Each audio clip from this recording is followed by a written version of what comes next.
नमस्कार, स्वागत है आपका। मैं हूं आपके साथ सुमित शर्मा। शंकराचार्य स्वामी निश्चलानंद सरस्वती ने विवादित बयान दिया है। उन्होंने कहा है कि ईसा मसीह हिंदू थे। उन्होंने ईसा मसीह को हिंदू बताया।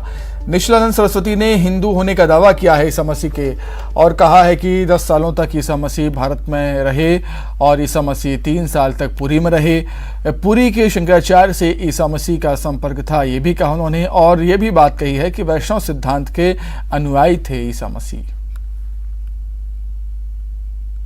और हम मुसलमान क्रिश्चियन कम्युनिस्ट किसी से गिराते नहीं, हम तो मूल को पकड़ते हैं। सत्य को सनातनी वैदिक आर्य हिंदू थे। विदेश में ईसा मसीह जी का ही प्रतिमा है, वैष्णव तिलक लगाए। 10 वर्षों तक ईसा मसीह जी कहाँ रहे? गुप्त इतिहास भारत में रहे। 3 वर्षों तक 10 वर्ष की अवधि में पुरी में रहे। उनको प्रशिक्षण जो प्राप्त हुआ, ईसा मसीह जी के नाम पर प्रचार हो रहा है। ईसा मसीह 10 वर्षों तक भारत में रहे अज्ञातवास में, और 3 वर्षों तक 10 वर्षों की अवधि में पुरी में रहे। पुरी के शंकर से संपर्क उनका था, और वैष्णवोचित सिद्धांत शास्त्र सम्मत सिद्धांत के अनुयायी थे। उनके नाम पर कुछ हो रहा होगा। शंकराचार्य के बयान पर फादर विलियम हुर्रे ने अपनी प्रतिक्रिया दी है। उनका कहना है कि निश्चलानंद सरस्वती का बयान तर्क संगत नहीं है। ईसा मसीह के भारत में रहने का कोई प्रमाण नहीं है। शंकराचार्य ने जो वक्तव्य दिया है, जो बयान दिया है, उससे कोई स्पष्ट नहीं होता है कि ईसा मसीह हिंदू थे। और जैसे उन्होंने कहा है कि वो भारत में थे, इसका कोई प्रमाण है नहीं। और बिना आधार के, बिना कोई प्रमाण के इस तरह के बयान देना, ये तर्क संगत नहीं है। इसलिए हम इस पर और ज़्यादा कुछ नहीं बोल सकते हैं, क्योंकि ईसा मसीह इस्राएल में रहे। उन्होंने अपना सारा कार्य इस्राएल में किया। ये यहाँ भारत आए थे, नहीं आए थे, इसका कोई कुछ प्रमाण नहीं है। इसलिए हवा में कुछ भी बयान दे देना ये उचित नहीं है, यही मैं मानता हूँ। जशपुर से है खबर, जहां तेज रफ्तार का कहर देखने को मिला है। तेज रफ्तार बाइक सवार ट्रक से टकराया है। हादसे में 2 लोगों की घटनास्थल पर मौत हो गई। घटनास्थल को लोगों का आक्रोश घटनास्थल पर देखने को मिला है। 2 दिनों से सड़क के किनारे खड़ा था ट्रक। के मौके पर पुलिस पहुंची है। लोदाम चौक की घटना है।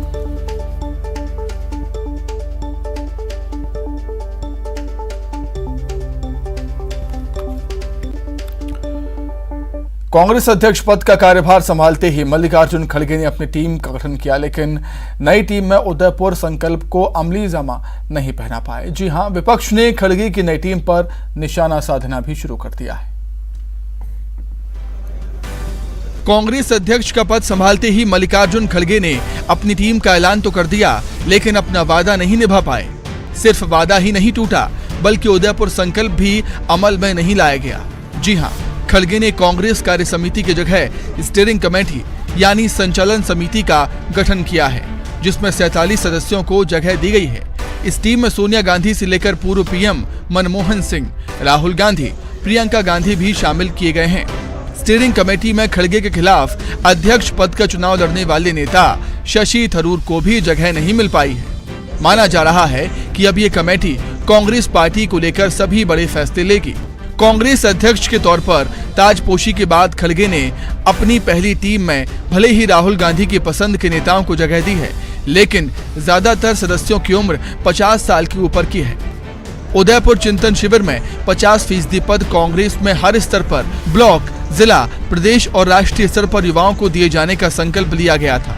ऐसे कर्मठ कार्यकर्ता जिनकी 50 साल से कम उम्र है, उनको मौका मिलने की उम्मीद लगाई जा रही थी। खड़गे ने चुनाव जीतने पर कहा था कि हम उदयपुर घोषणा पत्र को लागू करेंगे, लेकिन 47 सदस्यों की स्टीयरिंग कमेटी में एक सदस्य को छोड़कर बाकी सदस्यों की उम्र 50 साल से ऊपर है। हालांकि कांग्रेस के नेताओं का कहना है कि उदयपुर संकल्प के मुताबिक ही नई टीम बनी है। खड़गे जी ने जो भी अभी निर्णय लिए हैं, ये सब जो उदयपुर में जो कॉन्क्लेव हुआ था, ये उन निर्णयों को अमल ला कर रहे हैं।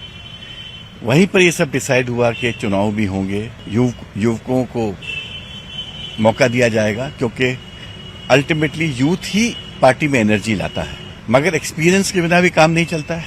तो दोनों की आवश्यकता है हम लोग को। तो खड़गे जी का एक्सपीरियंस और यूथ उनसे जब जुड़ेगा तो एक नई कांग्रेस में ऊर्जा आएगी। खड़गे की नई टीम अब बीजेपी के टारगेट पर है। बीजेपी ने सीधा हमला बोला है, कांग्रेस की कथनी और करनी पर सवाल उठाए हैं। बीजेपी का कहना है कि इसी वजह से पिछले सालों में बड़ी संख्या में युवा नेताओं ने पार्टी का त्याग किया। बीजेपी ये भी कह रही है कि राष्ट्रीय अध्यक्ष की जिम्मेदारी भी किसी युवा नेता को देनी चाहिए थी। बीजेपी का दावा है कि अब कांग्रेस के बुजुर्ग नेताओं की बात पर उनके युवा नेता भरोसा तक नहीं करते हैं। देखिए, कांग्रेस पार्टी की कथनी और करनी में हमेशा फर्क होता है। जबकि मौका था उनको कि कांग्रेस अध्यक्ष के नाते किसी अपेक्षाकृत युवा नेता को बनाते, वहाँ उन्होंने खड़गे जी को चुना है। तो जाहिर तौर पर युवाओं को नेतृत्व देना या नए लोगों को अवसर देना ये कांग्रेस की संस्कृति में नहीं है। गांधी परिवार की सेवा के लिए, राहुल गांधी को खुश करने के लिए नारेबाजी कितनी भी होती रहे, लेकिन कांग्रेस पार्टी में युवाओं के लिए कोई संभावना नहीं है। और इसीलिए आपने देखा होगा पिछले 3-4 वर्षों में जो कांग्रेस का शीर्ष युवा नेतृत्व था, वो सारे के सारे, चाहे वो यूपी के हों, चाहे बिहार के हों, चाहे मध्य प्रदेश के हों, कांग्रेस पार्टी को छोड़ चुके हैं। तो खड़गे जी की इस लफ्फाजी से किसी को कोई फ़ायदा होने वाला नहीं है, कांग्रेस को कोई फ़ायदा होने वाला नहीं है। खुद कांग्रेसियों को भी इस पर भरोसा नहीं है। नई टीम के गठन से पहले सबसे बड़ा सवाल यही था कि क्या मल्लिकार्जुन खड़गे उदयपुर चिंतन शिविर में किए गए फैसलों के हिसाब से 50% जगह 50 साल से कम उम्र के नेताओं को दे पाएंगे। 1998 में सोनिया गांधी के कांग्रेस अध्यक्ष पद संभालने के बाद भी पार्टी संगठन में हर स्तर पर महिलाओं को 20% हिस्सेदारी देने का फैसला हुआ था, लेकिन 25 साल गुजरने के बाद भी कांग्रेस वादा पूरा नहीं कर पाई। हालांकि अभी तक के कांग्रेस के इतिहास को देखते हुए ये मुमकिन लग भी नहीं रहा था और दिख भी नहीं रहा है। Prateek Awasthi, bureau report, news 18 Bhopal. Madhya Pradesh में शिक्षा क्रांति। सीएम शिवराज ने आज प्रदेश को सीएम राइज स्कूल के रूप में बड़ी सौगात दी। इंदौर के 5 स्कूलों सहित प्रदेश के 69 सीएम राइज स्कूल की सीएम ने नींव रखी।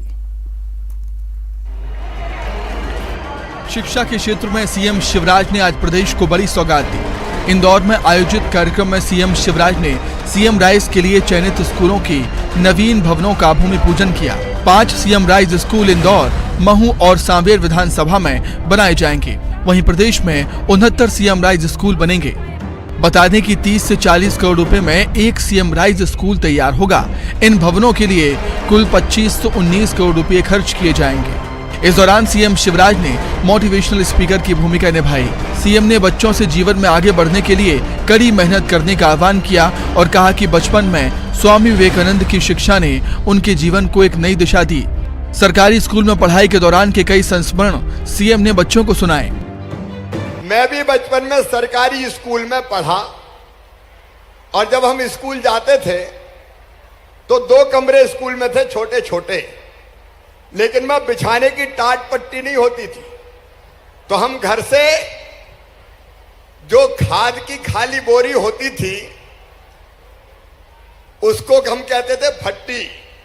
वो फट्टी एक तरफ दबाते थे और दूसरी तरफ झोला पकड़ते थे और अपनी अपनी फट्टी लेके स्कूल में पढ़ने जाते थे।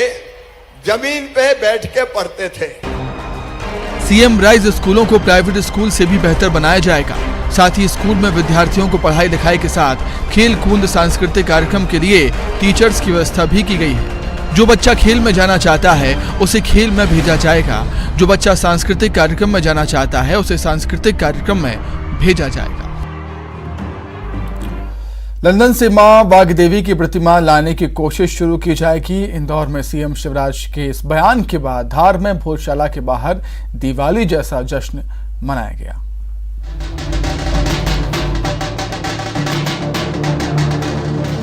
जश्न की ये तस्वीरें धार के भोजशाला के बाहर की हैं। मां वाग्देवी की प्रतिमा लंदन से वापस लाकर भोजशाला में स्थापित की जाएगी। सीएम के इस ऐलान के बाद हिंदू संगठनों में खुशी की लहर दौड़ गई और भोजशाला के बाहर लोगों ने जमकर जश्न मनाया। ऐसा लगा कि लोगों ने एक बार फिर भोजशाला के बाहर दिवाली मनाई। इंदौर में आयोजित एक कार्यक्रम में सीएम शिवराज ने मंच से बोलते हुए कहा कि मां वाग्देवी की प्रतिमा लंदन से वापस लाने के प्रयास शुरू किए जाएंगे। आज एक बात जरूर कही है, वाग्देवी की प्रतिमा को लाने की पहल करने की मैं आपको आश्वस्त करता हूं, यह पहल प्रारंभ प्रभावी ढंग से की जाएगी।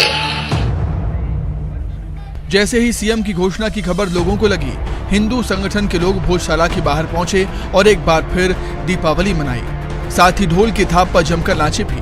महिलाएं भी इस मौके पर पीछे नहीं रहीं और पुरुषों के साथ जमकर थिरकती हुई नजर आईं। होते तो धार का हिंदू समाज, भोजी समिति उनका बहुत बहुत अभिनंदन करती है कि उन्होंने इस पहल को प्रारंभ तो की। 17 साल के इंतजार के बाद आज ये पहल हुई है, तो निश्चित ही उन्होंने भी कुछ मन में संकल्प लिया होगा और हमारी इस पीड़ा को समझा होगा, जो आपके माध्यम से समय समय पर उनको मिलती रही है। तो हम उनके इस घोषणा का अभिनंदन करते हैं। आतिशबाजी की है, मिठाइयाँ वितरित की है और अपने माता को जल्द से जल्द लाने की कामना, जो शिवराज सिंह ने अभी जो कमिटमेंट किया है, तो उसको जल्द से जल्द पूर्ण करने की कामना कर रहे हैं। धार के लोगों को मां वाग्देवी का सालों से इंतजार है। सीएम के ऐलान से उनकी वर्षों पुरानी मांग पूरी होती दिख रही है और इसकी उन्हें पूरी उम्मीद भी है। इंदौर में मोबाइल चोरी के शक में 2 नाबालिगों के साथ हैवानियत की गई। हैवानियत की ऐसी तस्वीर देखकर आपकी रूह कांप जाएगी। देखें रिपोर्ट।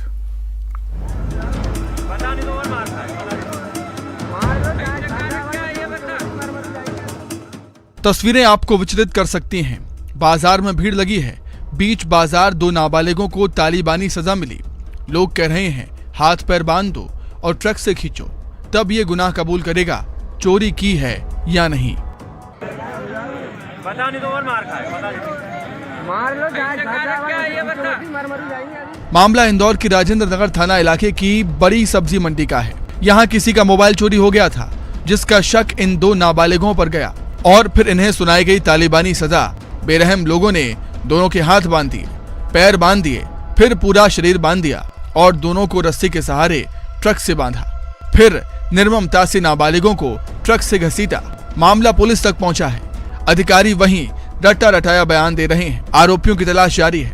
2 नाबालिगों को वहां पर कार्य करने वाले लोगों के द्वारा बड़ी बुरी तरीके से मारा पीटा जा रहा है और उसको उसी मारपीट का वीडियो भी वायरल उनके द्वारा किया गया है। मामला हमारे संज्ञान में आते ही पुलिस थाना राजेंद्र नगर द्वारा नाबालिगों को अपने कस्टडी में ले लिया है और उनका मेडिकल करा के उसकी जांच कराई जा रही है। लोग दौड़े तो सही, लेकिन बच्चों को छुड़ाने की जहमत किसी ने नहीं उठाई। भीड़ मूक दर्शक बनी रही। लोगों ने कुछ किया भी तो समाज को लानत देती इस घटना का वीडियो बना लिया। जिसका मोबाइल चोरी हुआ, उन पीड़ितों का मन यही नहीं भरा। वे बार बार अचेत पड़े नाबालिगों से पूछ रहे थे, बता पैसे किधर हैं, नहीं तो और मार खाएगा। लेकिन एक सवाल जो हर वक्त खटकते रहना चाहिए, आखिर ये समाज कहां जा रहा है? क्या संवेदनाएं मर गई हैं? जशपुर से खबर है, व्यापारी से 2 लाख लूटने का मामला है। व्यापारी से बाइक सवारों ने लूट की है। दुकान बंद कर घर लौट रहा था व्यापारी। एडिशनल एसपी व्यापारी के साथ घटनास्थल पर रवाना हुए हैं। पत्थलगांव थाने के पाकर गांव की घटना।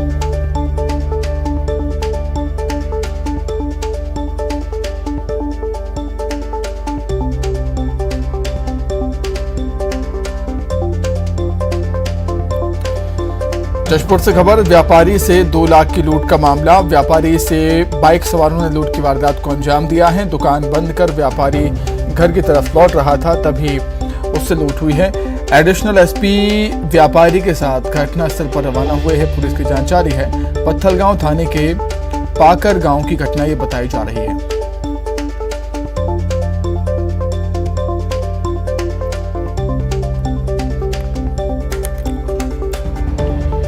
व्यापारी से 2 लाख रुपए की लूट हो गई। बाइक सवार बदमाशों ने लूट की वारदात को अंजाम दिया। व्यापारी दुकान बंद कर अपने घर लौट रहा था, उसी समय रास्ते में ये घटना हुई है। अधिक जानकारी के लिए बातचीत करेंगे संवाददाता दीपक, जुड़े हैं फोन पर। दीपक, क्या कुछ जानकारी है? पुलिस का क्या कुछ कहना है?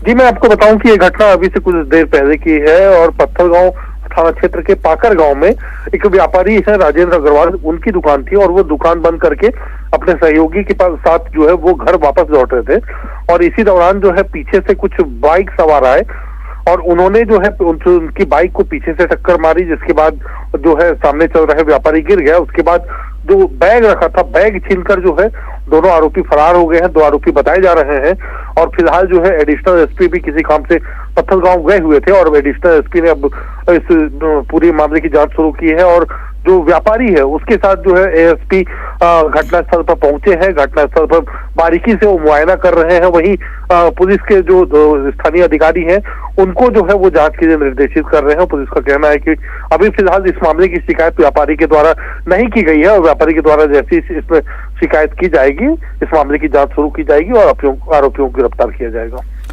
ठीक है दीपक, बहुत शुक्रिया आपका तमाम जानकारी के लिए। रायपुर में राष्ट्रीय आदिवासी नृत्य महोत्सव की तैयारियां जोरों से हैं और गृह मंत्री दामोदर साहू ने साइंस कॉलेज मैदान पहुंचकर कार्यक्रम स्थल का निरीक्षण किया और राष्ट्रीय आदिवासी नृत्य महोत्सव की तैयारियों का जायजा लिया। गृह मंत्री ने कहा कि 1500 से अधिक पुलिस अधिकारियों और कर्मचारियों की ड्यूटी लगाई जाएगी।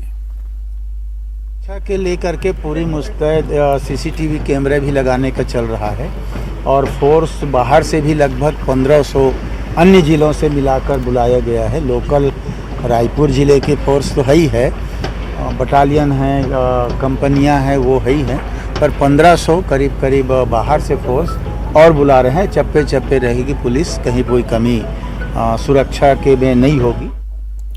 छत्तीसगढ़ के गृह मंत्री दामोदर साहू ने राष्ट्रीय नृत्य महोत्सव की तैयारियों का जायजा लिया और अधिकारियों को आवश्यक दिशा निर्देश दिए।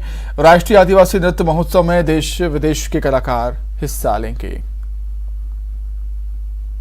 माननीय मुख्यमंत्री भूपेश बघेल जी के निर्देशानुसार राज्योत्सव के अवसर पर पिछले वर्षों से विश्व आदिवासी दिवस का भी आयोजन किया जाता है और इसमें हमारे देश के प्रत्येक प्रदेशों से जो आदिवासी संस्कृति के ध्वजवाहक हैं उनको आमंत्रित किया जाता है, विदेशों से भी आमंत्रित किया जाता है। बहुत अच्छा कार्यक्रम लगातार विगत वर्षों से हो रहा है। रायपुर पुलिस ने पैदल मार्च किया है। एसएसपी समेत तमाम राजपत्रित अधिकारियों ने पैदल मार्च किया।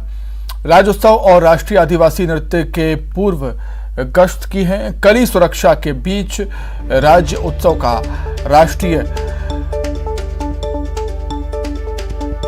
राज्योत्सव का आयोजन किया जाएगा। राज्योत्सव और राष्ट्रीय आदिवासी नृत्य का आयोजन कड़ी सुरक्षाओं के बीच होगा और इसी को लेकर पुलिस के अधिकारियों ने पैदल मार्च किया।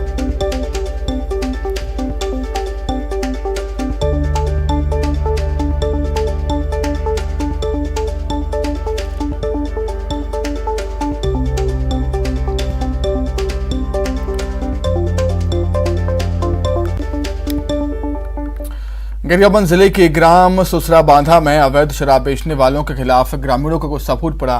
खासकर महिलाओं ने जमकर विरोध किया। शराब बेचने वालों के खिलाफ पुलिस प्रशासन ने सख्त कार्रवाई की मांग की। ग्रामीणों ने बताया है कि सुरसा बांधा गांव में सालों से अवैध शराब की बिक्री खुलेआम हो रही है, जिससे लोग काफी परेशान हैं। कार्रवाई नहीं होने पर राजिम थाने के घेराव की चेतावनी दी।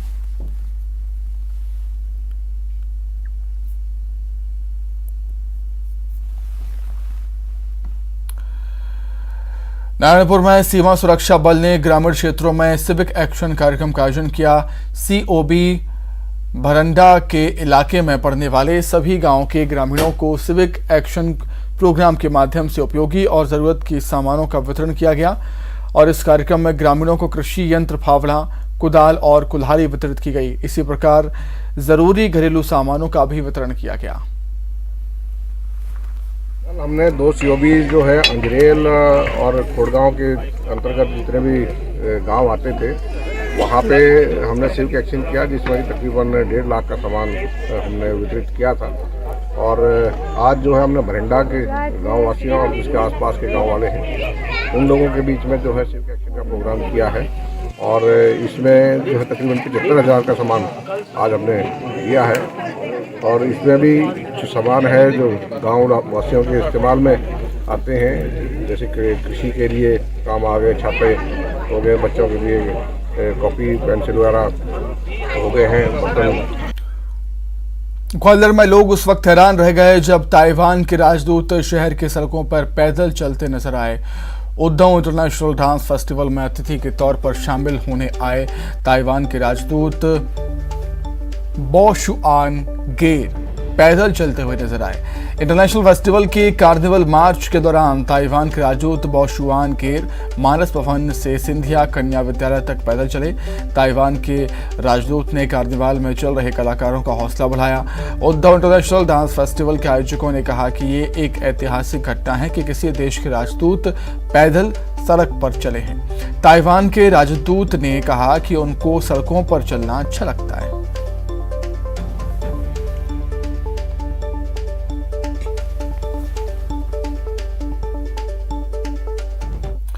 सूर्य उपासना का पर्व छठ को लेकर पूरी तैयारी चल रही है और आज खरना के बाद कल व्रती बिलासपुर के रेलवे क्षेत्र में श्री मरी माई मंदिर प्रांगण में बने हुए तालाब में डूबते हुए सूर्य को अर्घ्य देंगे।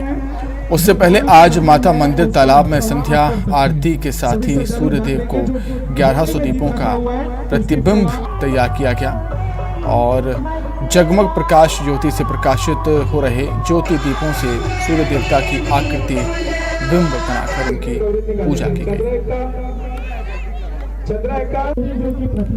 वहां से हट जाए, सभी श्रद्धालुओं से निवेदन है से बाहर हो जाए। कृपया कर आप सभी दीप वाले मौके से बाहर हो जाए और मंच वाली जगह खाली कर दें।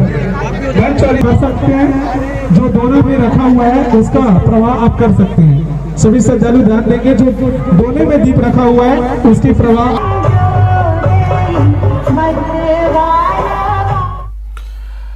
राजधानी भोपाल में सूर्य की आराधना का महापर्व छठ धूमधाम से मनाया जा रहा है। आस्था के महापर्व का दूसरा दिन है और व्रती खरना के साथ छठी मैया की पूजा अर्चना कर रहे हैं।